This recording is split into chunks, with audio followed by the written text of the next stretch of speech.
Hello everyone, आज हम लोग चैप्टर नंबर 7 स्टार्ट करने जा रहे हैं जिसका नाम है स्ट्रक्चरल ऑर्गेनाइजेशन इन एनिमल। यानी कि हम लोग एनिमल के बारे में यानी कि आज हम लोग जूलॉजी का नया चैप्टर स्टार्ट करने वाले हैं। तो सबसे पहले मैं आपको एक चीज़ बता देती हूँ जो कि मैं स्टार्टिंग में आपको एक बार बता चुकी हूँ जब मैंने सेल टॉपिक पढ़ाया था। तो देखिए सेल क्या होता है, ये जो सेल होते हैं कई सारे सेल्स मिलते हैं आपस में तो क्या बनते हैं, टिश्यू का फॉर्मेशन होता है। और जब कई सारे टिश्यूज़ मिलते हैं आपस में तो क्या बनते हैं, ऑर्गन का फॉर्मेशन होता है। और जब कई सारे ऑर्गन्स मिलते हैं तो पूरे ऑर्गन जो होते हैं एक तरह से मिलकर क्या बनाते हैं, ऑर्गन सिस्टम बना लेते हैं। ठीक है, और इस ऑर्गन सिस्टम बनने के बाद पूरी बॉडी क्या हो जाती है, एक ऑर्गेनिज्म का फॉर्मेशन कर लेती है। ठीक है, फॉर एग्जाम्पल मैं आपको समझाती हूँ, जैसे हम लोग ह्यूमन बींग है। ठीक है, हम लोग क्या है, एक ऑर्गेनिज्म है। ठीक है, हमारी बॉडी में क्या होते हैं, सपोज हम बात करते हैं अपने डाइजेस्टिव सिस्टम की, तो डाइजेस्टिव सिस्टम में क्या होता है, उसका जो जितने भी बॉडी के डाइजेस्टिव सिस्टम में जितने भी ऑर्गन हैं उनकी स्टार्टिंग एक सेल से हुई होगी। सेल होंगे, वो सेल मिलकर के बनाए होंगे टिश्यू, फिर उन टिश्यू से बना होगा ऑर्गन। ऑर्गन जैसे हमारा बकल कैविटी हो गया, ओसोफेगस हो गया, स्टमक हो गया, इंटेस्टाइन हो गया, हमारा लीवर हो गया, पैनक्रियाज, ये सारे हो गए ऑर्गन। अब इन सारे ऑर्गन ने मिलकर क्या बना दिया, हमारा एक ऑर्गन सिस्टम, यानी कि बना दिया डाइजेस्टिव सिस्टम। ठीक है, डाइजेस्टिव सिस्टम हो गया, नर्वस सिस्टम हो गया, एक्सक्रीटिव सिस्टम हो गया, ये सारे सिस्टम मिलकर क्या बन जाते हैं, हमारी बॉडी का एक ऑर्गेनिज्म। क्योंकि हमारी बॉडी के अंदर क्या होता है, बहुत सारे ऑर्गन सिस्टम पाए जाते हैं। ठीक है, तो आज क्लास हम पहले स्टार्ट करेंगे फ्रॉग के बारे में। आज हम स्टडी करेंगे फ्रॉग की मॉर्फोलॉजी के बारे में कि फ्रॉग में मॉर्फोलॉजी कैसी होती है।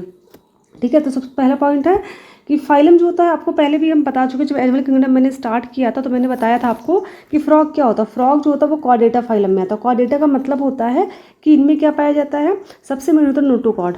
ठीक है, नोटोकॉर्ड प्रेजेंट होता है इनमें, एक तो नोटोकॉर्ड हो गया, दूसरी चीज़ इसमें क्या होता है, वर्टिबल कॉलम पाया जाता है इसमें। ठीक है, वर्टिबल कॉलम पाया जाता है। ठीक है, तो ये हो गया। नेक्स्ट देखते हैं कि क्लास कौन सा, ये एम्फीबिया क्लास का होता है। ठीक है, कॉर्डेटा में कितने क्लास थे, कॉर्डेटा में मेनली 5 क्लास हम लोगों ने देखा था। एक था कौन सा, फिशेस, यानी कि जो फिशेस जिसे मछलियाँ पाई जाती हैं। दूसरा एम्फीबिया था। एम्फीबिया का मतलब होता है उभयचर, यानी कि जो स्थल पर भी रहते हैं और पानी में भी रह सकते हैं। ठीक है, तो फ्रॉग जो होता है पानी में भी रह सकता है और लैंड पर भी रह सकता है, तो ये एम्फीबिया क्लास में रखा गया था। उसको हमने रेप्टिलिया पढ़ा था, यानी कि जो रेंग कर चलते हैं। फिर एप्स पढ़ा था जो पक्षी वर्ग है जिसमें आते हैं, और मैमल्स जिसमें हम लोग आते हैं। ठीक है, फिर बात करेंगे नेक्स्ट पॉइंट की, the most common Indian species is Rana tigrina. यानी कि अगर हम बात करें भारत में सबसे मोस्ट स्पीसीज जो पाई जाती है फ्रॉग की, वो कौन सी है, राना टिग्रीना। यानी कि जो कॉमन मेढक हम लोग देखते हैं अपने घरों के आसपास, वो जो मेढक होता है उसका जूलॉजिकल नेम क्या है, राना टिग्रीना। राना जो है इसके जीनस का नाम है, इसलिए इसका पहला लेटर क्या है, आर कैपिटल में है, और टिग्रीना इसके स्पीसीज़ का नाम है, इसलिए क्या है, इसका फर्स्ट लेटर स्मॉल में, पूरा का पूरा स्मॉल है। और मैंने इसको अलग से अंडरलाइन भी किया हुआ। ठीक है, क्योंकि जूलॉजिकल नेम या बॉटनिकल नेम जब भी लिखते हैं तो उनके जीनस के नाम को अलग और ये स्पीसीज़ के नाम को अलग अंडरलाइन किया जाता है। जीनस का जो फर्स्ट लेटर होता है वो कैपिटल में स्टार्टिंग होती है, और स्पीसीज़ का पूरा लेटर किस में होता है, स्मॉल लेटर में होता है। ठीक है, नेक्स्ट देखते हैं, फ्रॉग्स आर पोइकोथिलोथर्म्स। पोइकोथिलोथर्म्स का मतलब होता है ये कोल्ड ब्लडेड होते हैं। कोल्ड ब्लड का मतलब होता है इनके जो ब्लड का टेम्परेचर होता है ना, वो क्या होता है, चेंज नहीं होता, एनवायरनमेंट के अकॉर्डिंग क्या होता है, चेंज होता रहता है। ठीक है, जैसे हमारी बॉडी का टेम्परेचर कितना होता है, 37 डिग्री सेल्सियस होता है, जो कांस्टेंट टेम्परेचर होता है, बाहर के एनवायरनमेंट के अकॉर्डिंग ये चेंज नहीं होता। बट इनकी बॉडी का जो टेम्परेचर होता है बाहर के टेम्परेचर के अकॉर्डिंग चेंज होता रहता है। ठीक है, यानी कि ये कैसे होते हैं, असमतापी होते हैं। असमतापी का मतलब इनकी बॉडी का टेम्परेचर जो होता है वो फिक्स यानी कांस्टेंट नहीं रहता है। ठीक है, वो चेंज होता रहता है। इस वजह से ये कैसे होते हैं, कोल्ड ब्लडेड होते हैं। मछलियाँ भी कोल्ड ब्लडेड होती हैं, फ्रॉग भी कोल्ड ब्लडेड होते हैं, और जो रेप्टाइल्स होते हैं वो भी कोल्ड ब्लडेड होते हैं। ठीक है, एप्स हो गया, मैमल्स हो गए, ये सब कैसे होते हैं, ये वार्म ब्लडेड होते हैं, यानी कि इनकी बॉडी जो होती है, इनकी बॉडी का टेम्परेचर फिक्स रहता है। ठीक है, नेक्स्ट है, दे change their colour in grasses and on dry land. यानी कि घासों के अंदर और जो भी स्थल पे रहते हैं, शुष्क स्थल पे रहते हैं, तो अपने कलर क्या कर सकते हैं, बॉडी के कलर को भी चेंज कर सकते हैं। जैसे गिरगिट होता है बॉडी का कलर चेंज कर लेती है, वैसे ये भी कलर चेंज कर सकता है। ठीक है, तो बॉडी के कलर चेंज करने की इस प्रॉपर्टी को कहते हैं मिमिक्री। क्या कहते हैं, मिमिक्री कहते हैं। ठीक है, तो मेढक में ये प्रॉपर्टी देखने को मिलती है। अब ये प्रॉपर्टी दिखाता क्यों है, तो ये प्रॉपर्टी कहते हैं they have the ability to change the colour to hide them from enemies. ठीक है, यानी कि अपने दुश्मनों से बचने के लिए ये काम करते हैं। जैसे कोई दुश्मन आ गया तो क्या करते हैं, घास का रंग हरा होता है तो अपनी बॉडी के कलर को हरा कर लेते हैं। ठीक है, और लैंड यानी कि पृथ्वी का अर्थ कैसा होता है, थोड़ा ब्राउनिश होता है, तो ये अपनी बॉडी को उस कलर में चेंज कर लेते हैं। ठीक है, ताकि क्या हो सके, जो एनिमी यानी कि जो शिकार आ रहा है इसकी तरफ, वो क्या करे, इसको पहचान ना पाए वहाँ पर। ठीक है, frogs are not seen during peak summer and winter. Peak summer और विंटर का मतलब होता है जब बहुत ज़्यादा गर्मी पड़ती है और बहुत ज़्यादा ठंडी पड़ती है, तो उस दौरान जो होते हैं मेढक दिखाई नहीं देते हैं। ठीक है, क्यों नहीं दिखाई देते? क्योंकि during peak summer and winter season they take settle in deep burrows to protect them from extreme heat and cold. अब देखो क्या होता है, जब ठंडी बहुत हाई हो जाती है और गर्मी बहुत हाई हो जाती है, ठीक है, तो क्या होता है, ये दिखाई नहीं देते। इसका रीज़न ये होता है कि उस टाइम पे क्या करते हैं, ये अपने बरो यानी कि अपने जो मतलब बिल जहाँ पर इनका जहाँ पे ये रहते हैं उस जगह पे क्या करते हैं, वो क्या करते हैं, स्लीप करते हैं, कि सो जाते हैं। ठंडियों को जब बहुत ज़्यादा ठंडी होगी तब भी, और जब बहुत ज़्यादा गर्मी होगी तो क्या करते हैं, अपने बॉडी को वहाँ पे रेस्ट देते हैं, यानी कि वहाँ पर स्लीप करते, सो जाते हैं। तो ठंडी में जो सोते हैं उस सोने की प्रोसेस को कहते हैं विंटर स्लीप, यानी कि हाइबरनेशन कहते हैं। और गर्मी में जब ऐसा करते हैं, यानी कि गर्मी में जब सोते हैं ये, तो उनको कहते हैं समर स्लीप, यानी कि एस्टिवेशन। तो याद रखिएगा, जो हाइबरनेशन की प्रोसेस होती है, हाइबरनेशन की प्रोसेस का मतलब ही होता है अपनी एनर्जी को बचा के रखना। क्योंकि देखिए इनकी बॉडी कैसी होती है, कोल्ड ब्लडेड होती है, यानी कि बॉडी का टेम्परेचर जो होता है वो फिक्स तो होता नहीं है, एनवायरनमेंट के अकॉर्डिंग चेंज होता रहता है। तो अगर आप खुद सोचिए बाहर बहुत ज़्यादा गर्मी है, इनकी बॉडी का टेम्परेचर बहुत कम है, तो क्या करना होगा, इनकी बॉडी का टेम्परेचर को क्या होगा, बाहर के टेम्परेचर को लेने के लिए भी एनर्जी बहुत चाहिए। तो ये दिक्कत आ जाती है इनके साथ। बॉडी का टेम्परेचर अगर बहुत मतलब बाहर का टेम्परेचर बहुत ज़्यादा है या बहुत कम है, तो इनकी एनर्जी से रिलेटेड प्रॉब्लम इनके पास आती है बहुत ज़्यादा। ठीक है, उनको एनर्जी बहुत लॉस करनी पड़ती है, बहुत ज़्यादा गेन करनी पड़ती है। इस वजह से क्या होता है, जब बहुत ठंडी पड़ती है, बहुत गर्मी पड़ती है, तो ये रेस्ट करते हैं, यानी कि सो जाते हैं, सोते हैं उस टाइम पे, यानी कि उस पीरियड के दौरान लगभग सोते ही रहते हैं, अपने जहाँ पर इनका घर होता है वहाँ पर सोते हैं। ठीक है, तो ये जो ठंडी में सोते हैं उनको विंटर स्लीप कहते हैं, यानी कि हाइबरनेशन कहते हैं। और जो गर्मी में सोते हैं उनको क्या कहते हैं, स्लीप, समर स्लीप, यानी कि एस्टिवेशन कहते हैं। ठीक है, तो याद रखिएगा हाइबरनेशन क्या होता है, जो ठंडियों में रेस्ट करते हैं जो, ठीक है, जैसे कुत्ते वगैरह भी क्या करते हैं, हाइबरनेशन की प्रोसेस करते हैं।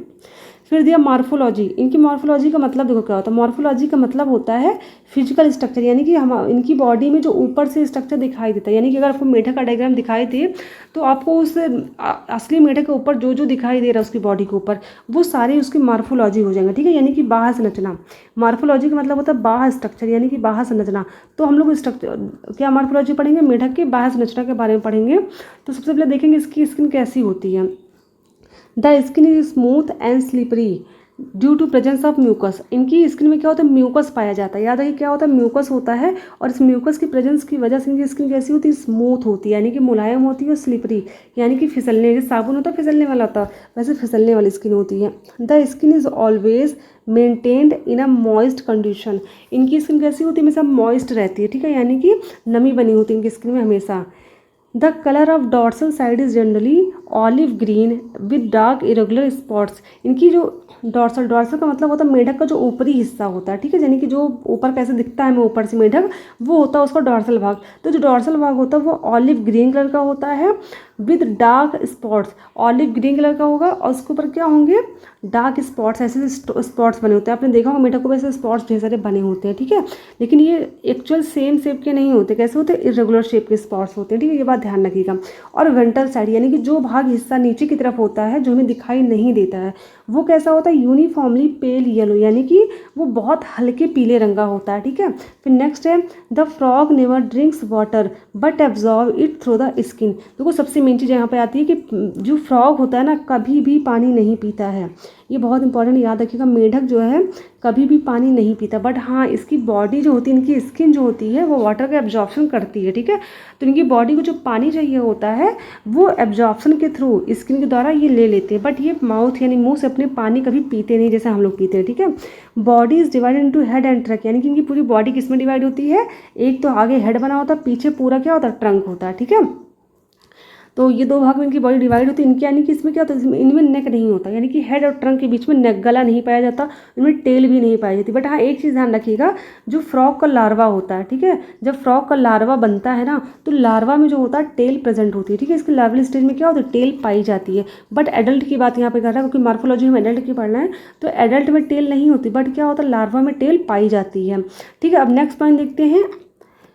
Above the mouth a pair of nostril is present. Nostril मतलब होता है नथना। देखिए मैं नाक जो होती है, अगर अपने नाक को हम देखें तो मैं नाक ये ऊपर से दिखाई दे रही है ना, ये होती नॉस्ट्रिल, जो ऊपर से दिखती है, जहाँ पर हम लोग ये जो नाक ऊपर से स्ट्रक्चर दिख रहा है ये होती नॉस्ट्रिल। ये जो यहाँ पर छिद्र होता है इसको बोलते हैं नॉस्ट्रिल, ठीक है। ये तो पूरी नोज़ हो जाएगी हमारी, सॉरी ये जो छेद होता है जिससे हम क्या करते हैं एयर को अंदर लेते हैं बाहर खींचते हैं, ये होती है नॉस्ट्रिल, ठीक है।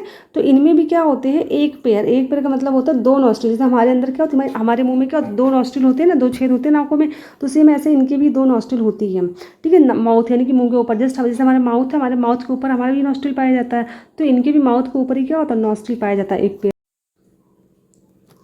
Eyes are bulged and covered by a nictitating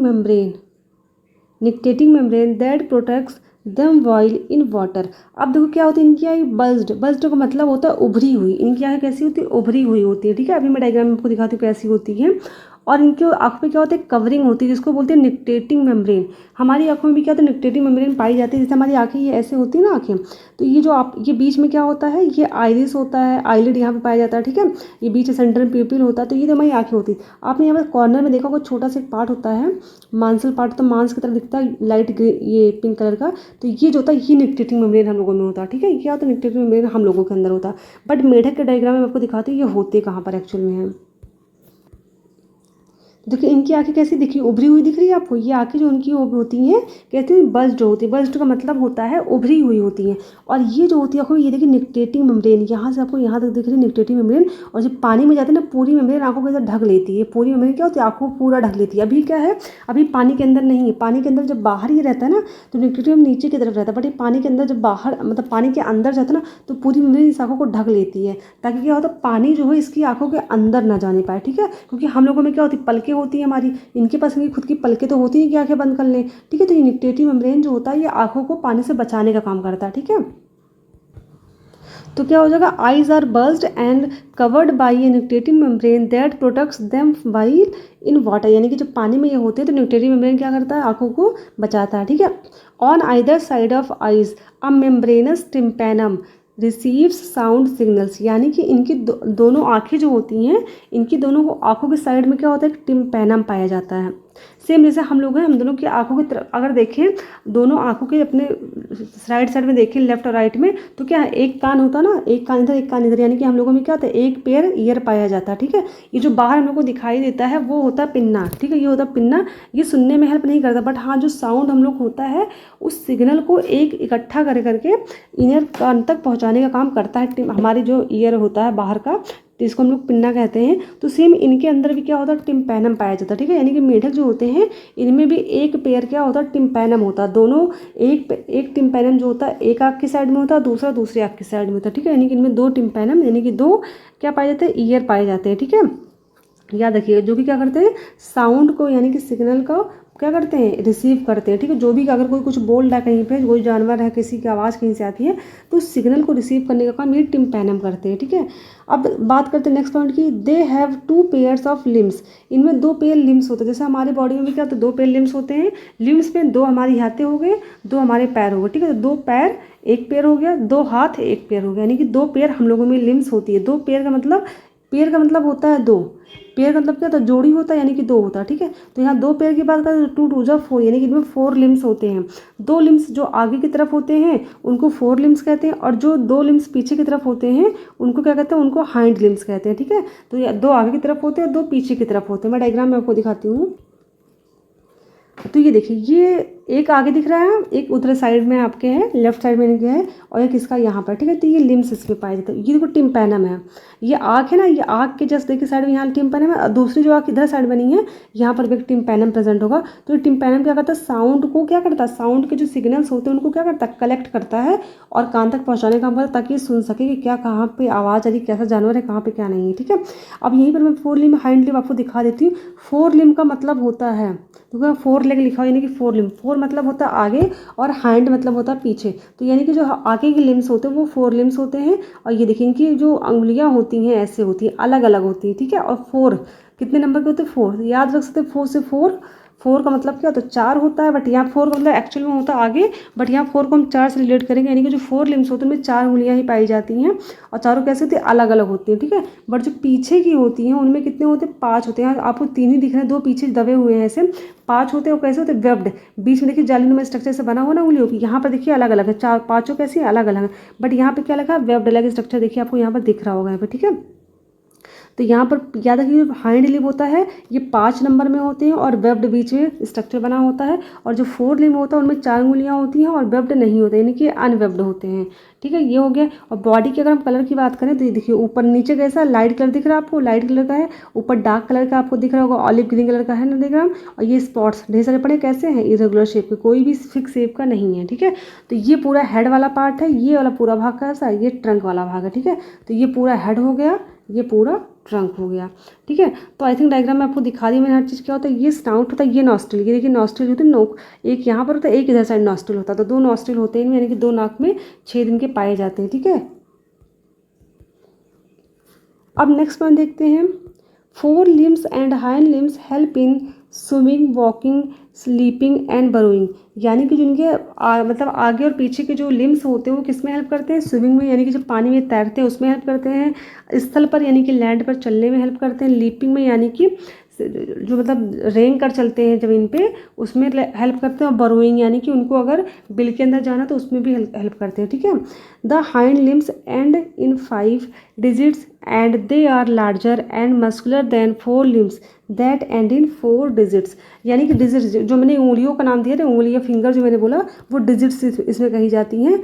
तो मेढक में जो होते हैं जिनका हाइंड लिप्स होते हैं, ठीक है, उनमें 5 डिजिट्स होती है, कितनी 5 डिजिट्स, यानी कि 5 उंगलियां होती हैं, और जो 4 लिम्ब होता है, ठीक है, 4 लिम्ब जो होता है उनमें कितनी डिजिट्स होती हैं, उनमें 4 डिजिट्स होती हैं। ठीक है, याद है 4 से 4 और 4 से 4 याद रखिएगा। 4 लिम्स में कितने डिजिट्स होते हैं, 4 होते हैं, और हाइंड में 5 होती हैं। ठीक है, और जो हाइंड वाले होते हैं कैसे लार्जर होते हैं, मस्कुलर होते हैं ज़्यादा, बट जो ये जो 4 होते हैं वो कैसे थोड़े स्मॉल होते हैं साइज़ में। ठीक है, तो याद रखिएगा जो 4 लिम्स होते हैं उनके कंपेयर में हाइंड लिम्स थोड़े लार्जर होते हैं और मस्कुलर ज़्यादा होते हैं। ठीक है, और नेक्स्ट वन देखते हैं। फीट है webbed digits that help in swimming, हाँ फीट्स जो होते हैं ये कैसे होते हैं, वेब्ड होते हैं, बट याद रखिएगा जो 4 लिम्स होते हैं ना वो नहीं होते। ठीक है, जो 4 लिम्स होते हैं यानी कि जो आगे वाले लिम्स होते हैं वो वेब्ड नहीं होते, वो कैसे होते हैं, अनवेब्ड होते हैं। ठीक है, ये बात ध्यान रखिएगा। जो हाइंड लिप्स होते हैं वही से वेब्ड होते हैं, ये बात भी ध्यान रखिएगा। नेक्स्ट है they have sexual dimorphism. Sexual dimorphism का मतलब होता है ये कैसे होते हैं, यूनिसेक्सुअल होते हैं, यानी कि मेल फीमेल अलग अलग होते हैं। ठीक है, तो अलग अलग होते हैं। नेक्स्ट एक चीज़ सबसे मेन इंपॉर्टेंट है कि मेल फ्रॉग, ये देखो इस यहाँ पर वो लगेगा स्पेस होगा, male frog can be distinguished by a presence of sound producing vocal sac. अब वो वोकल सैक क्या होता है, ये होता है मेल में पाया जाता है। ठीक है, वोकल सैक क्या होता है, मेल में पाया जाता है, जो कि एक साउंड प्रोड्यूस करता है। ठीक है, कब प्रोड्यूस करेगा, कॉपुलेशन के लिए करता है। ठीक है, and also copulatory pad on first digit of the 4 limbs which are absent in female. तो याद रखिए जो फीमेल होती है ना, देखो जो मेल होते हैं, मेल में पहली बात तो क्या होता है, एक वोकल सैक पाया जाता है जो कि साउंड प्रोड्यूस करता है। ठीक है, साउंड प्रोड्यूस करेगा। फिलहाल जो मुंह से आवाज़ निकलती है वो अलग होती है, और साउंड प्रोड्यूस करने के लिए एक होती है वोकल सैक जो कि सिर्फ मेल में होती है। और एक चीज़ और, इनका जो 4 लिम्स होता है उसकी फर्स्ट डिजिट जो होती है वहाँ पर क्या होता है, एक कॉपुलेटरी पैड पाया जाता है। ठीक है, तो कॉपुलेटरी पैड जो होता है फर्स्ट डिजिट में पाया जाता है, किसमें, 4 लिम्स में पाया जाता है, वो भी किसमें पाया जाता है, सिर्फ मेल में पाया जाता है। ठीक है, तो याद रखिएगा मेल का जो 4 लिम्स होता है उसकी फर्स्ट डिजिट में क्या होता है, कॉपुलेटरी पैड होता है। एक चीज़ तो ये होगी, दूसरी चीज़ इनमें वोकल सैक होता है। ठीक है, आपने देखा होगा बरसात के मौसम में क्या होता है, मेढक हमेशा एक आवाज़ निकालते हैं अलग सी, वो आवाज़ जो होती है टर टर की, वो एक अलग आवाज़ होती है जो कि फीमेल को अट्रैक्शन के लिए क्या करते हैं, वो निकालते हैं। ठीक है, क्या होता है उस टाइम पे, क्या होता है इनका ब्रीडिंग सीजन होता है, इस वजह से क्या होता है उस टाइम पे ये आवाज़ निकालते हैं अलग से। ठीक है, देखो फिर से मैं डायग्राम आपको अच्छे से क्लियरली समझा देती हूँ। ये देखिए ये इनका क्या होता है, 4 लिम्ब होता है जो कि अनवेब्ड होता है, ये हाइंड लिम्ब होता है जो कि वेब्ड होता है। ठीक है, 4 लिम्स की जो फर्स्ट डिजिट होती है मेल में, वहाँ पर एक क्या होता है, यहाँ पे कॉपुलेटरी पैड पाया जाता है, सिर्फ मेल में, फीमेल में नहीं होता। ठीक है, याद रखिएगा। और देखिए वोकल सैक यानी कि यहाँ पर प्रेजेंट है, तो यानी कैसा, ये मेल फ्रॉक का डायग्राम है। ठीक है, वोकल सैक यहाँ पर, लेकिन फीमेल में वोकल सैक नहीं होता। ये माउथ है, माउथ के ऊपर यहाँ पर नॉस्ट्रिल होते हैं एक पेयर में, ये स्नाउट होता है यानी कि जिसको मतलब क्या बोलते हैं, नथुना बोलते हैं ना, थूथुन जिसको हिंदी में बोलते हैं। और ये आँखें होती हैं जो कि कैसी होती है, बल्ज्ड होती है, यानी कि उभरी हुई होती हैं। और यहाँ पर निक्टेटरी मेम्ब्रेन पाया जाता है जो कि पानी में जब ये जाता है तो पूरी मेम्ब्रेन आँखों को ऐसे कवर कर लेती है, ताकि क्या हो, ये पानी इनके आँखों के अंदर ना जाने पाए। यहाँ टिम्पैनम होता है जो कि साउंड के सिग्नल को रिसीव करता है, यानी कि इकट्ठा करके इनको सुनने में हेल्प करता है। और ये पूरा हेड वाला भाग है, ये हेड है, और यहाँ से यहाँ तक का ट्रंक वाला भाग होता है। ट्रंक वाले का ऊपरी जो भाग होता है ये कैसा होता है, ऑलिव ग्रीन कलर का होता है, इस पर डार्क कलर के स्पॉट्स हैं। और जो वेंटर वाला पार्ट है ये देखिए कैसा है, लाइट कलर का है। ठीक है, उसके बाद नेक्स्ट देखते हैं हम लोग। नेक्स्ट की अगर बात करें हम लोग तो यहाँ पर ये बैक साइड, हाँ ये मिड डॉर्सल लाइन होती है यहाँ पर। ठीक है, मिड डॉर्सल लाइन यहाँ पर दिख रही होगी आपको। तो ये पूरा डायग्राम मैंने अच्छे से क्लियरली समझा दिया, थ्योरी बता दी। आज मॉर्फोलॉजी देखिए, कल क्लास हम पढ़ेंगे इसके एनाटॉमी के बारे में, ठीक है। अगर आपको इस टॉपिक में कोई भी डाउट है तो आप कमेंट करके मुझसे पूछ सकते हैं, ठीक है। अगर आपको कोई टॉपिक पढ़ना है बायो को तो वो भी आप मुझसे पूछ सकते हैं।